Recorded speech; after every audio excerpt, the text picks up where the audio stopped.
A young black man walked 20 miles to work every day in the freezing cold.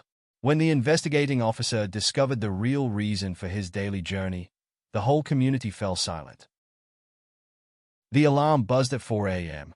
Marcus Johnson's hand hit the phone screen, silencing it in the dark room. His feet touched the cold floor, and he sat on the edge of his bed, listening to his grandmother's oxygen machine humming down the hall. He got dressed in the bathroom, pulling on his blue hoodie and worn jeans. The bathroom mirror showed dark circles under his eyes. Marcus splashed cold water on his face and brushed his teeth, the tap running quietly to avoid waking his grandmother. The kitchen was dark. He made a peanut butter sandwich, wrapped it in plastic, and stuffed it in his second-hand backpack. The coffee maker gurgled as he filled his thermos. His grandmother's medication schedule sat on the fridge, held by a magnet shaped like a heart. Marcus checked the times. She'd need her next dose at noon. "Marcus." His grandmother's voice came from her bedroom. "That you?" "Yeah, Grandma. Go back to sleep." He walked to her doorway. The oxygen machine's green light illuminated her face. "It's too cold for walking today," she said, her voice raspy. "Call in sick." "Can't do that. Bills won't pay themselves." Marcus adjusted her blanket. "Mrs. Thompson's coming at 10 to check on you. I don't need a babysitter. Doctor's orders. Remember? Just let her help." Marcus touched her hand. It felt cold. He pulled the blanket higher. "Be careful out there," she said. "You know how people are." Marcus nodded. "I know, Grandma. I know." The front door creaked as he stepped outside. The temperature hit him first, 17 degrees according to his phone. His breath formed clouds in the darkness. The streets were empty, houses dark except for occasional porch lights. He started walking, his backpack straps digging into his shoulders. The first mile was through his neighborhood, old houses, cracked sidewalks, abandoned cars and driveways. His footsteps echoed in the silence. At mile 2, the houses got bigger. Lawns became perfectly manicured, even in winter. Security cameras blinked red from porches. A motion sensor light clicked on as he passed, making him flinch. His father's voice echoed in his head, "Keep your head down. Don't give them a reason." A dog barked from behind a fence. Marcus kept his pace steady, not too fast, not too slow. Another motion light snapped on. Through a window, he saw a woman on her phone, watching him. He knew she was probably calling the police. They always did. His phone showed 5:15 a.m. 3 more hours to go. His toes were getting numb despite the thick socks. The wind cut through his hoodie. A police car rolled past slowly, its headlights bright in the dark. Marcus kept walking, eyes forward. The car made a U-turn at the end of the street. He felt its presence behind him, crawling along at his walking pace. His heart pounded. Sweat formed under his hoodie despite the cold. The patrol car followed for 2 blocks before turning off. Marcus let out a breath he didn't know he was holding. The sky began lightening as he reached the halfway point, an abandoned gas station with boarded windows. He stopped to drink some coffee, his hands shaking slightly. Not from the cold. A memory hit him, his father teaching him how to act around police. "Keep your hands visible. Don't make sudden movements." "Yes, sir." "No, sir. Everything they ask for, you show them slowly. You understand?" Marcus had been 12 then. His father died 2 years later, heart attack at work. His mother followed 6 months after that, cancer taking her quick and cruel. Grandma was all he had left. He started walking again. The rich neighborhood stretched ahead, million-dollar homes with 3-car garages. More lights clicked on. More faces in windows. More calls being made. His phone buzzed. Text from work, inventory day. All hands needed early. Marcus picked up his pace. The warehouse was good work, $15 an hour, overtime available. Boss who didn't care about his background. He'd scored the job right after graduation, when college plans crumbled under the weight of his grandmother's medical bills. Another police car passed, slower this time. Different from the first one. This officer stared hard as he drove by. Marcus kept his eyes on the sidewalk, counting steps. The car didn't turn around, but he felt the officer's eyes on him through the rearview mirror. His phone showed 6:30 a.m. The sky was gray now. Cars started appearing on the roads, expensive SUVs and luxury sedans. Some slowed down to watch him. Others sped up, locks clicking as they passed. Marcus's legs ached. The cold had settled into his bones. But the warehouse was only 4 miles away now. He'd make it by 8 a.m., just like every day. A woman power walking in expensive exercise gear across the street when she saw him coming. Marcus pretended not to notice. His father's voice again. Can't control what they think. Can only control what you do. The sun finally broke through the clouds. Marcus's shadow stretched long on the sidewalk. His phone showed 7:15 a.m. Almost there. The warehouse district came into view, concrete buildings, chain-link fences, truck lots. Normal territory. Safe territory. Here. He was just another worker heading to his shift. His co-workers' cars filled the parking lot. Marcus checked his phone one last time. 7:55 a.m. On schedule. His legs trembled as he crossed the lot. 20 miles down. 10 to go when his shift ended. Hey, Marcus. Tom, the security guard, called from his booth. Cold one today. Yeah, Marcus replied, showing his ID badge. But I made it. Always do? Don't you? Tom smiled, buzzing him through. Always do. Marcus headed for the locker room. His muscles screamed for rest. But there was work to do, money to earn, bills to pay. He opened his locker, changed into his safety vest, and clocked in at exactly 8 a.m. Another day began, just like all the others. And tomorrow, he'd do it again.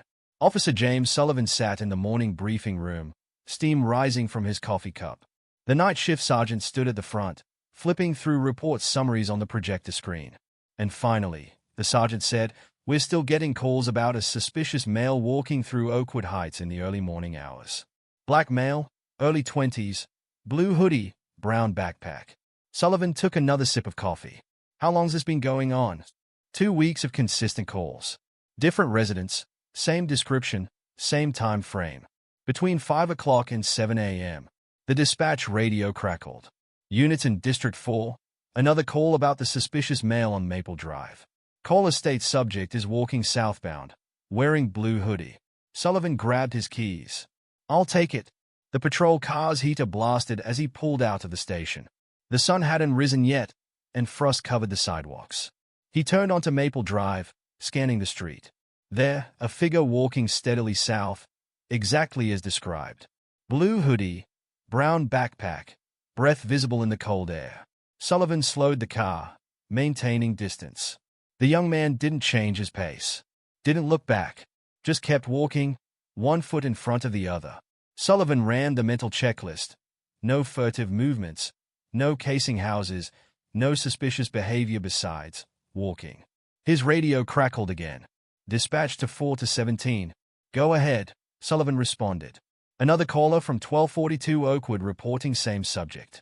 Caller states he walks by every morning, same time. Copy that.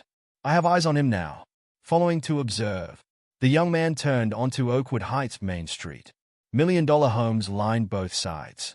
Sullivan watched him pass house after house, never breaking stride, never looking around. Just walking.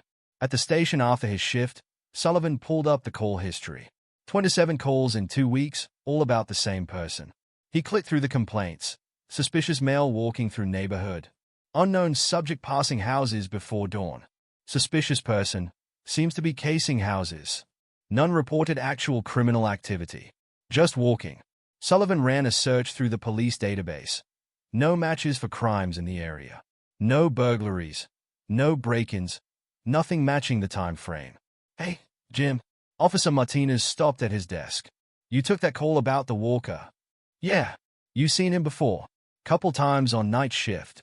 Always the same route, same time. Never stops, never causes trouble. Just walks." Sullivan pulled up the patrol map on his computer, marking the reported sightings. A clear pattern emerged. Same route every day, cutting through Oakwood Heights from the east side to the industrial district. The next morning, Sullivan parked near the route starting point. At exactly 5:10 a.m., the young man appeared, right on schedule. Blue hoodie, brown backpack, steady pace. Sullivan followed at a distance, watching. The young man passed the first set of houses. Motion lights clicked on. A woman in a bathrobe peered through her blinds, phone in hand. "Dispatch, 4 to 17. Go ahead, 4 to 17. Show me following up on suspicious person calls in Oakwood Heights." "Copy that. Be advised we have 2 new calls about same subject." Sullivan watched the young man navigate the neighborhood. No hesitation in his steps, no casing houses, no suspicious behavior. Just walking. Purpose in every step. At 7:45 a.m., the young man turned into the warehouse district. Sullivan pulled into a lot across the street, watching as he entered Gateway Distribution Center. Inside the warehouse office, Sullivan approached the front desk. "Morning. One of your employees comes through here every day, early morning. Young black male, blue hoodie." The supervisor looked up. "Oh, you mean Marcus? Marcus Johnson. What about him? Can you tell me about him? Best worker I've got. Never late, never misses a shift. Been here 6 months. He walks here every day. Yeah, family can't afford a car right now. Kid's got determination. I'll give him that. 20 miles round trip." Sullivan blinked. 20 miles? Yep. Shows up every day at 8 a.m. sharp. No matter the weather. Taking care of his grandmother. From what I hear, she's sick. Back in his patrol car, Sullivan requested a background check. The results came back clean. High school graduate. No criminal record. No warrants. No flags. The next day, Sullivan followed the same routine. There was Marcus, right on schedule, making his long walk. More calls came in. Suspicious male. Unknown subject. Person of concern. But Sullivan saw something different now. He saw determination. Dedication. A young man walking 20 miles in the freezing cold just to get to work. At the end of his shift, Sullivan sat in the station parking lot, thinking. Tomorrow would be the coldest morning of the year. Weather alert warned about dangerous wind chills. His phone buzzed. Another resident complained about the suspicious walker. Sullivan started his car. Tomorrow, he decided, he'd do more than watch. Across town, Marcus clocked out from his warehouse shift. His legs ached as he started his 10-mile walk home. The sun was setting. Temperature dropping. Another day done. And tomorrow, he'd do it all again. The weather alert lit up Marcus's phone at 3:45 a.m. Dangerous wind chill. Temperature, 5 degrees Fahrenheit. Feels like minus 10 degrees Fahrenheit. Avoid outdoor exposure. Marcus stared at the screen. His grandmother's oxygen machine hummed in the background, mixing with the sound of wind rattling the windows. He opened his weather app, then his banking app. The numbers stared back. $127.43.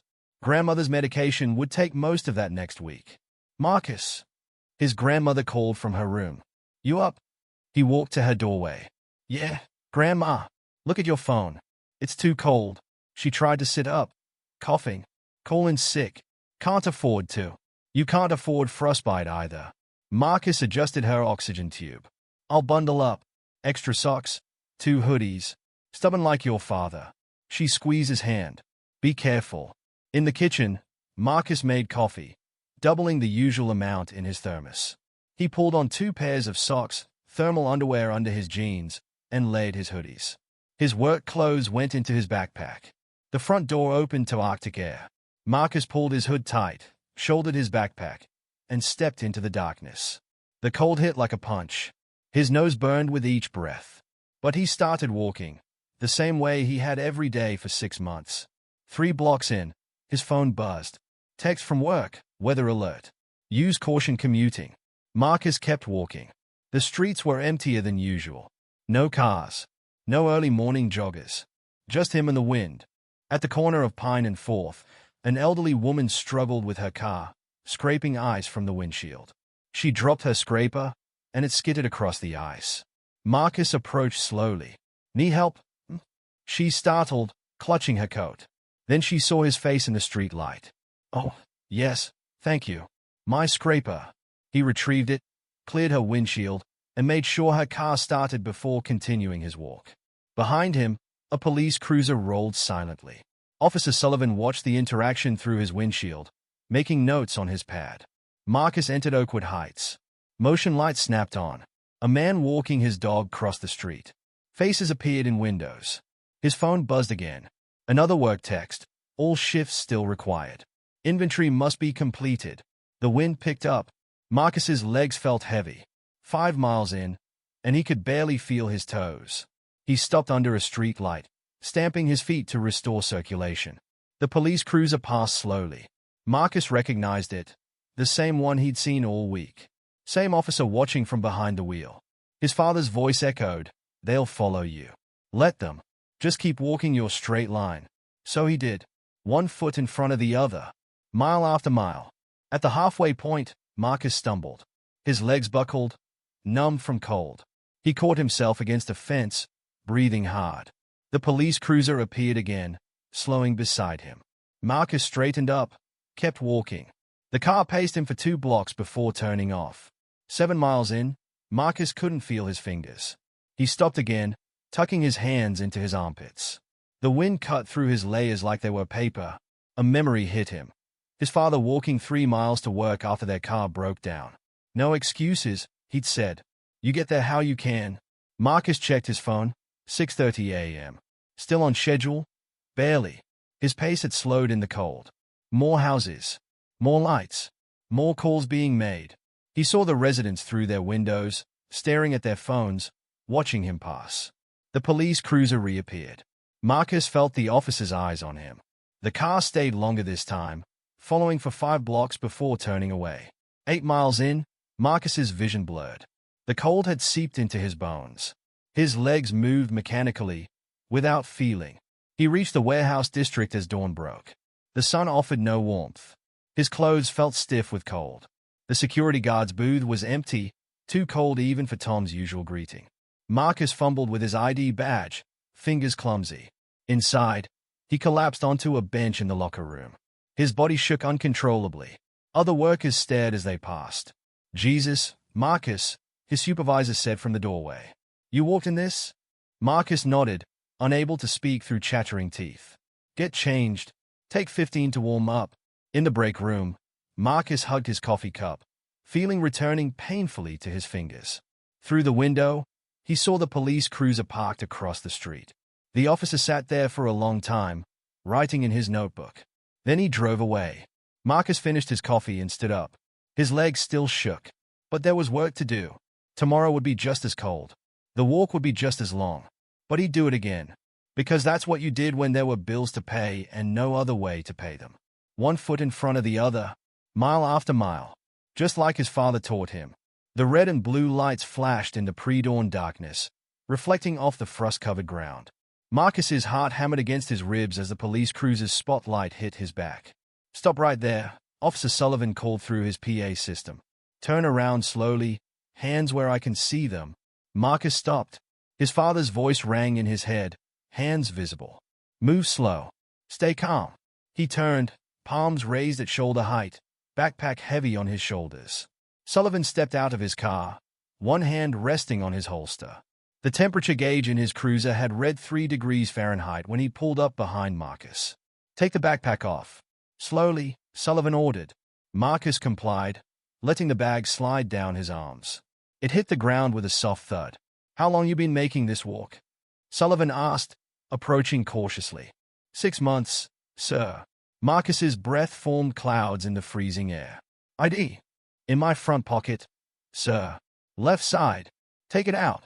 Slow." Marcus's numb fingers found his wallet. He extracted his ID, held it out. Sullivan took it, studying the information. "Marcus Johnson. Age 19. "Yes, sir." "You're a long way from home, Marcus." "Heading to work, sir." "Gateway Distribution." Sullivan handed the ID back. "Been getting a lot of calls about you. Every morning, like clockwork." "I know, sir." Marcus tucked the ID away. "People see me walking, they get nervous." "Why walk? No buses out here. No routes to my neighborhood. Can't afford a car right now." Sullivan's flashlight beam moved over Marcus's face. "How far you walking?" 10 miles each way, sir. 20 miles daily." Sullivan's tone shifted slightly. "In this weather?" "Yes, sir." "Need the job. Mind if I check your bag?" "Go ahead, sir." Sullivan crouched, unzipping the backpack. "Work clothes. Thermos. Sandwich wrapped in plastic. Employee ID badge for Gateway Distribution. Your supervisor, Mark Reynolds." "Yes, sir." Sullivan stood, handing back the bag. "You walk this every day?" 6 days a week. Sometimes 7 if there's overtime." "Why?"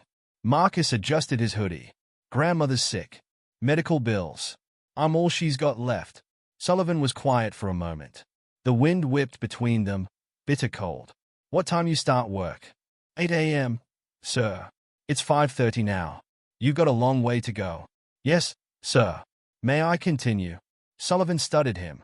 Not the suspicious character residents had reported. Just a young man trying to work. Hold on. Sullivan walked back to his cruiser, radioed dispatch. 4 to 17 to dispatch. Run a check on Marcus Johnson, DOB the 15th of March 2005. The radio crackled. Copy 4 to 17. Stand by. Marcus stood motionless, hands still visible, wind cutting through his layers. 4 to 17. Subject comes back clear. No warrants, no record. Copy that. Sullivan returned to Marcus. Your grandmother, she lives with you. Other way around. I live with her. Parents passed when I was 14. Sullivan nodded slowly. And the medical bills? Oxygen machine. Heart medication.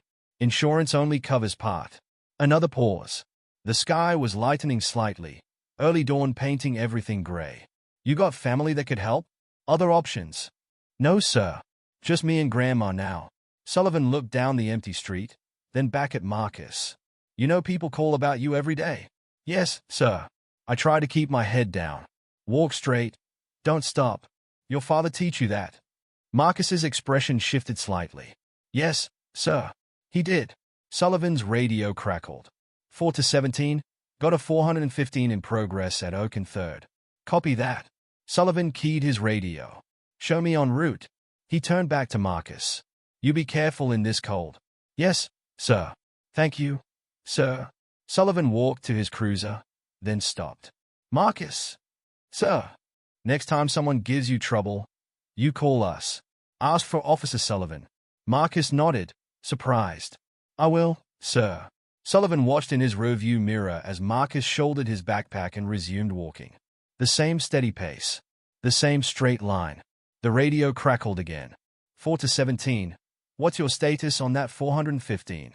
Sullivan started his car. En route dispatch. But he didn't move immediately.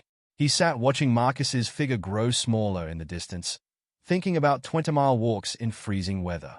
About a teenager supporting his sick grandmother. About all the calls he'd taken about a suspicious person.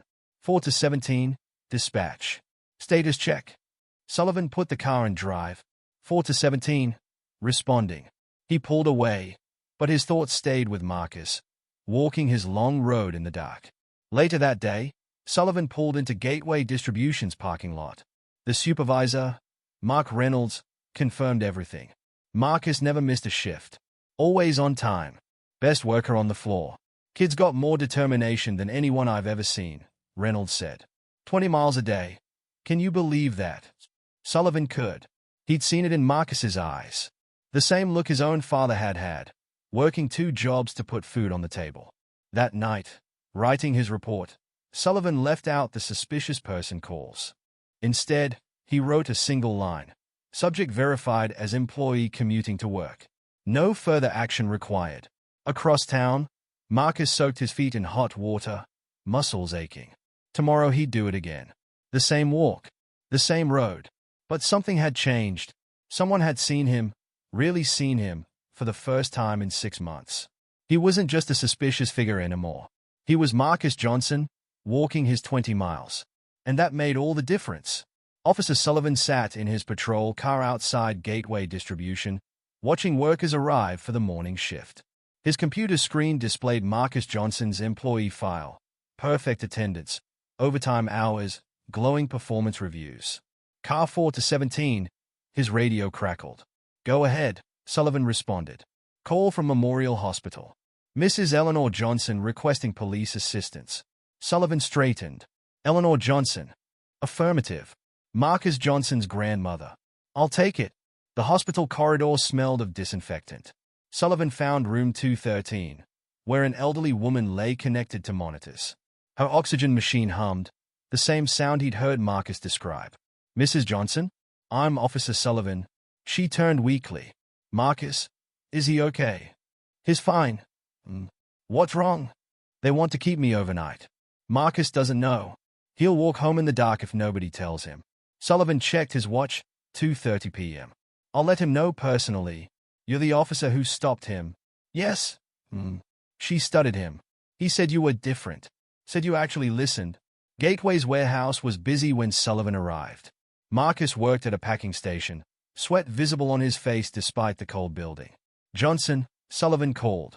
Marcus turned, tension visible in his shoulders. Officer Sullivan, your grandmother's in the hospital. She's stable, but they are keeping her overnight. The color drained from Marcus's face. What happened? Routine check turned into an overnight observation. She asked me to tell you. Marcus looked at his supervisor, who nodded. Go. We'll cover your station. In Sullivan's patrol car, Marcus sat rigid, hands on his knees. She tell you how bad it is? Doctors want to monitor her heart. She was worried you'd walk home not knowing. Need to grab her medication from home first. Sullivan nodded, turning toward Marcus's neighborhood. The houses grew smaller, yards less maintained. Marcus directed him to a small, well-kept home with a wheelchair ramp. Inside, Marcus gathered his grandmother's medications. Sullivan noticed the carefully organized pills, the schedule on the fridge, the spotless kitchen. You do all this? Sullivan asked. Someone has to. Marcus checked labels on bottles. Can't afford home health care. Back in the car, Sullivan watched Marcus count pills into a daily organizer. The same determination he showed in his daily walk visible in each careful movement. At the hospital, Sullivan waited while Marcus spoke with doctors. Through the door, he heard terms like deteriorating condition and increased care needed. Marcus emerged looking exhausted. Need to get back to work. I'll drive you. The warehouse supervisor met them at the door. Marcus, take the day. Family first. Can't afford to. Paid emergency leave. You got the hours. In the patrol car, Marcus slumped. Don't know how I'll cover the extra medical bills. Sullivan watched him for a moment. There are programs that could help. Tried them. Waiting lists. Forms. More forms. I might know someone at social services. Could expedite things. Marcus looked at him. Why are you helping me? Sullivan thought about the calls he'd taken. The residents demanding police action against a young man just trying to work. Because you remind me of my son. The words surprised him. He died 3 years ago. Cancer. Fought it like you fight your daily walk. Never gave up. Marcus was quiet for a long moment. I'm sorry. Your determination. It's something special. Don't see it much anymore. They reached the hospital. Marcus gathered his grandmother's medication bag. Thank you, he said. For everything. Sullivan handed him a card. My direct line. Call if you need anything. That night, Sullivan made calls. Social services. Hospital financial aid. Housing assistance. The system was complicated, but he knew the shortcuts. The next morning, he parked along Marcus's route. Right on schedule, the young man appeared, walking his straight line through the pre-dawn darkness. Sullivan followed at a distance, watching resident after resident peer through windows. But no calls came in. Word had spread. The suspicious person had a name now. A story. A purpose. At the warehouse, Sullivan spoke with the supervisor again. Kid worked overtime all last week, Reynolds said. Never complains. Just keeps going. His grandmother's health is worse than he lets on. Reynolds nodded. Yeah, I figured. That's why I'm training him for shift supervisor. Better pay, better hours.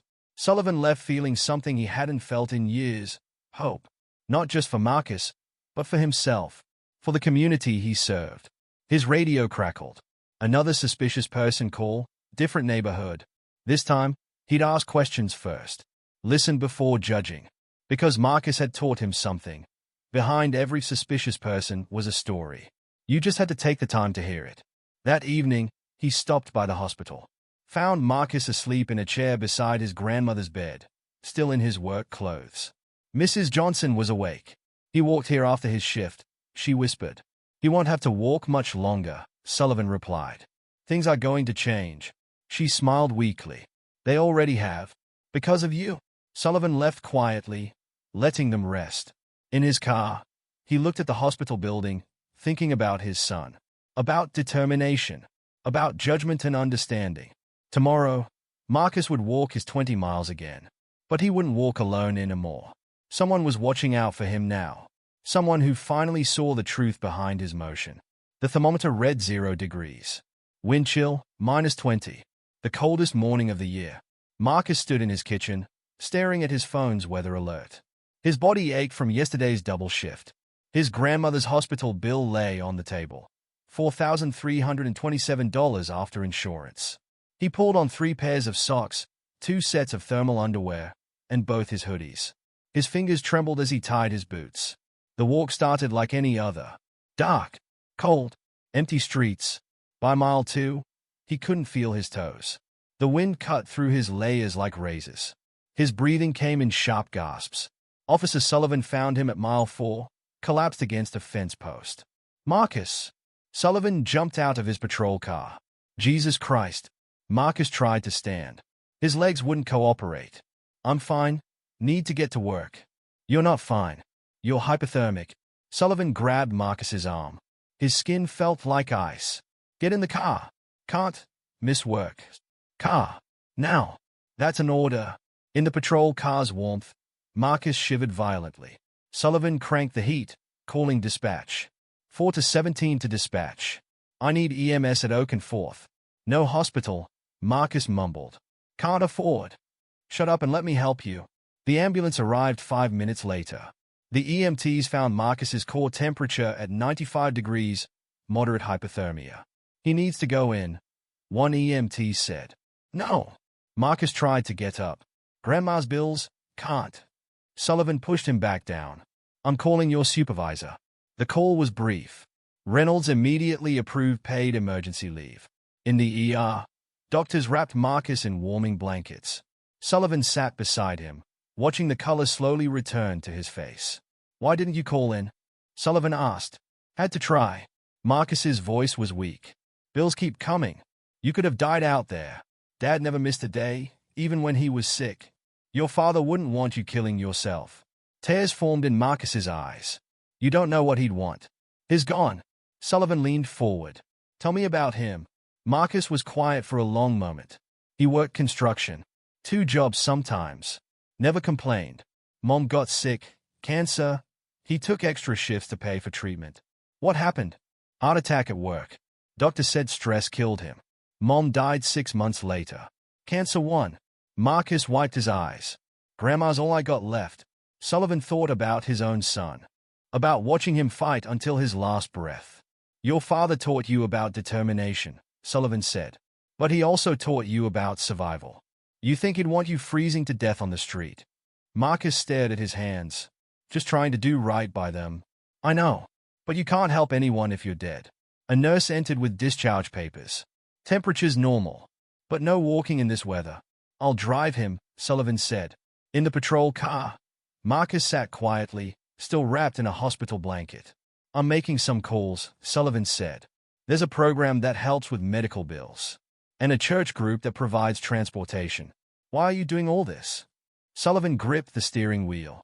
Because 3 years ago, my son was where you are. Fighting impossible odds. Refusing to give up. I couldn't save him. But maybe I can help you. They reached Gateway Distribution. Reynolds met them at the door. Go home, he told Marcus. Rest. Job will be here tomorrow. But, that's an order. And when you come back, we're discussing your promotion to shift supervisor. In the car again, Marcus looked lost. I don't know what to say. Say you'll accept help.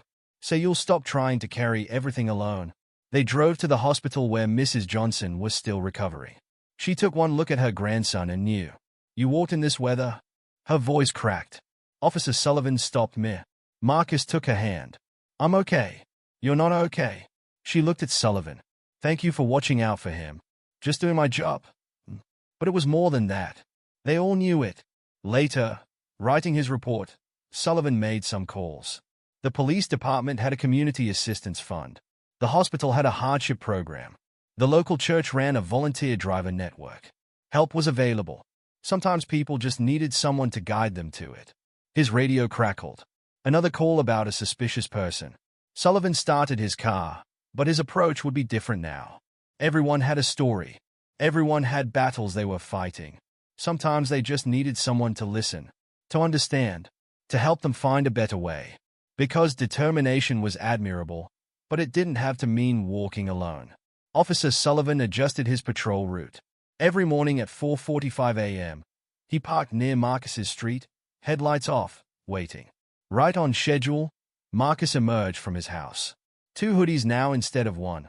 Sullivan had given him his son's old winter coat. The patrol car rolled quietly behind Marcus, maintaining distance. Not following, protecting. Marcus noticed the cruiser but kept walking. The presence felt different now. Safe. 4 to 17. Status check. Dispatch crackled. 4 to 17. Conducting community patrol on Oak Street. That's what he called it now. Community patrol. Not suspicious person surveillance. At mile 3, a car slowed beside Marcus. Sullivan tensed, hand on his gear shift. The window rolled down. Need a ride, son? An elderly man peered out. No thank you, sir. Almost there. The man nodded, drove on. Word had spread through the neighborhood. The suspicious walker had a name now. A story. Sullivan watched Marcus count money during his lunch break at the warehouse. Crumpled bills and coins spread on the break room table. How much you got saved? Sullivan asked. $312. Marcus wrote the number in a small notebook. Bicycle at Watson's shop costs $800. Used one? Yeah, but it works. Tom checked it for me. Sullivan nodded. The security guard was a former bike mechanic. Back on patrol, Sullivan spotted Marcus after his shift, studying the bike through Watson's window. The price tag might as well have been $1 million. The next day, Sullivan stopped at the warehouse office. How's he doing? He asked Reynolds. Best employee I've got. Promotion starts next week. $3 more an hour. His grandmother. Getting stronger. Hospital got them into that hardship program you mentioned. Sullivan checked his notes.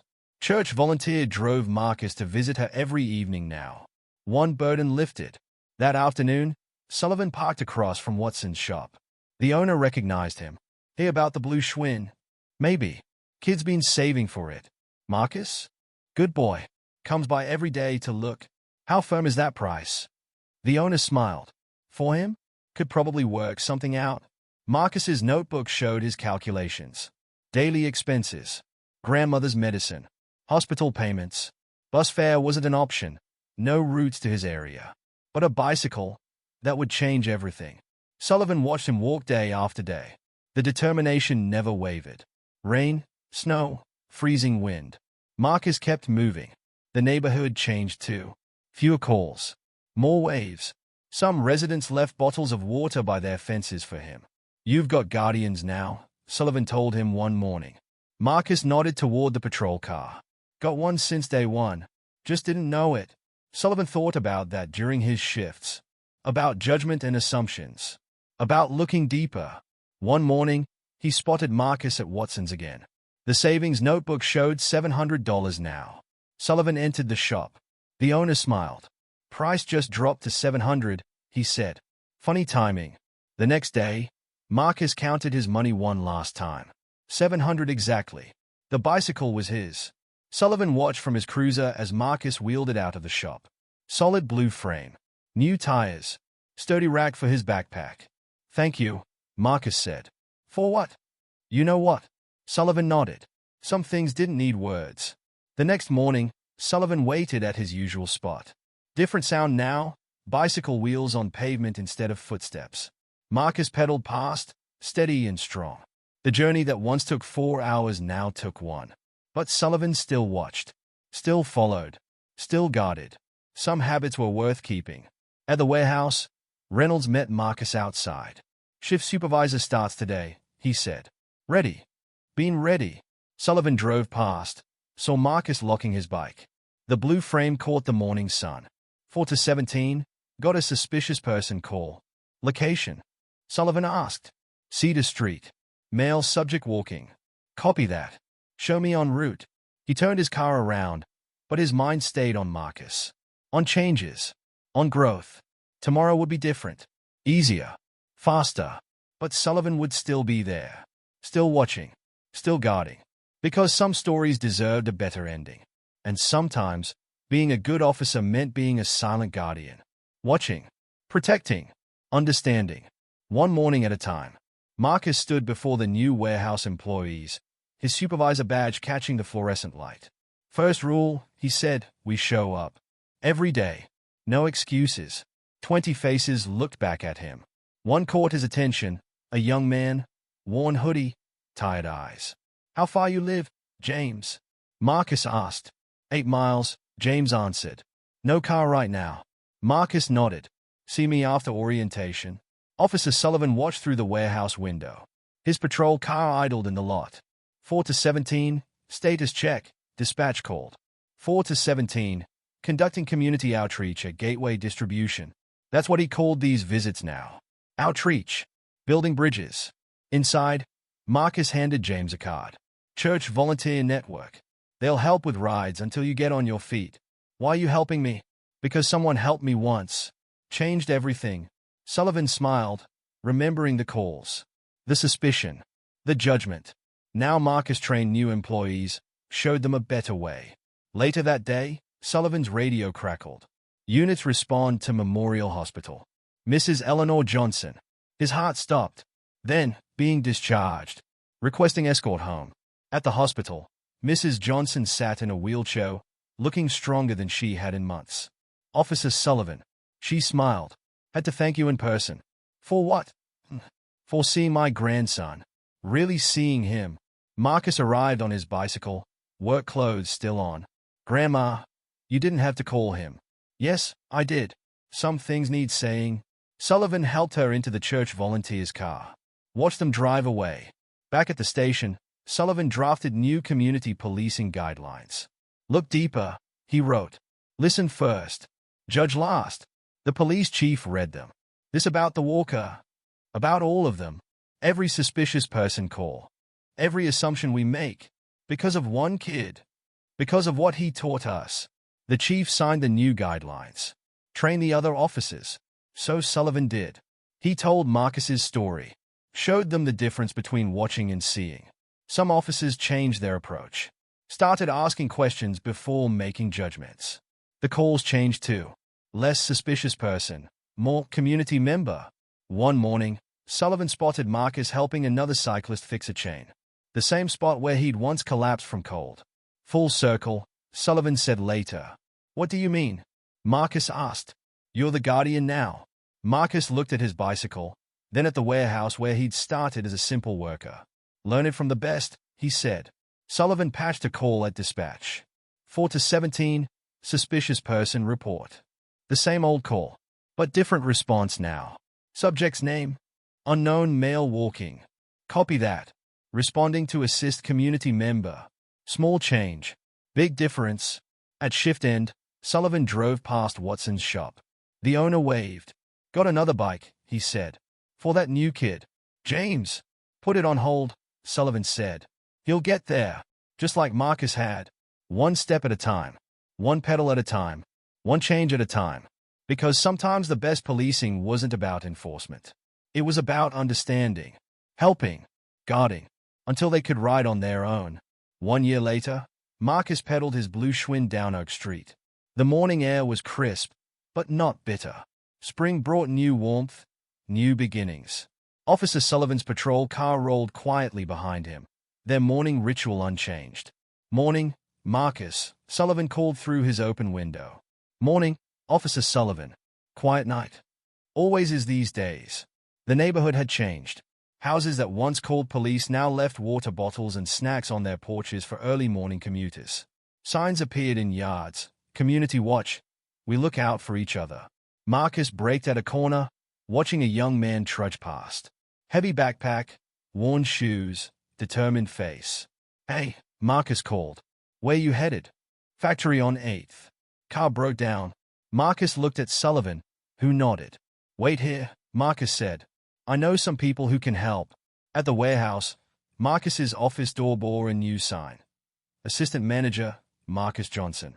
Inside, photographs lined his desk. His grandmother at her last doctor's appointment. All clear, written on her chart. The Blue Schwinn's first day. Officer Sullivan helping him move into their new apartment closer to work. The morning shift gathered for briefing. Marcus stood before them, supervisor badge polished.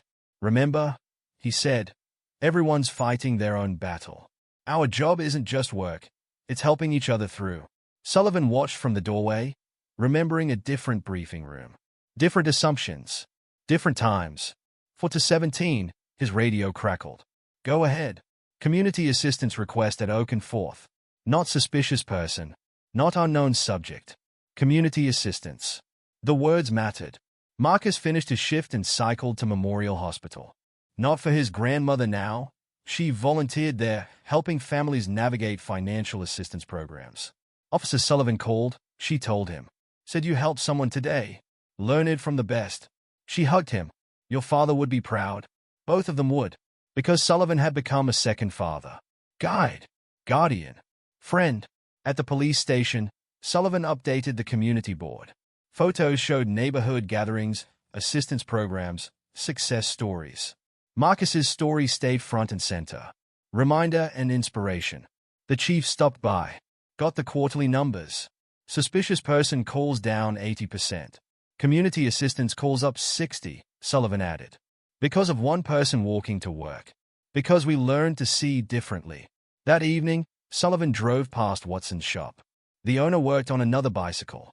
For another walker, he explained. Marcus sent him. Put it on my tab, Sullivan said. Already on his. Said is paying it forward. Night fell. Sullivan's last patrol took him past Marcus's new apartment. Light shone from the window. Grandmother's oxygen machine hummed softly. But stronger now. Healing. Like the community. The radio crackled one last time. 4 to 17. Status check. Sullivan watched Marcus through the window, helping James, the new worker, plan his route to the warehouse. 4 to 17. Conducting community welfare check. All clear. All clear.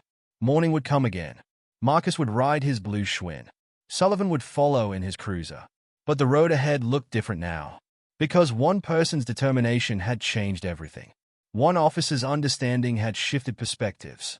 One community had learned to see with new eyes. And in the pre-dawn light, a new generation of workers would find their way. Not alone. Not judged. Not suspicious. Just people. Helping people. One dawn at a time. Until the light reached everyone.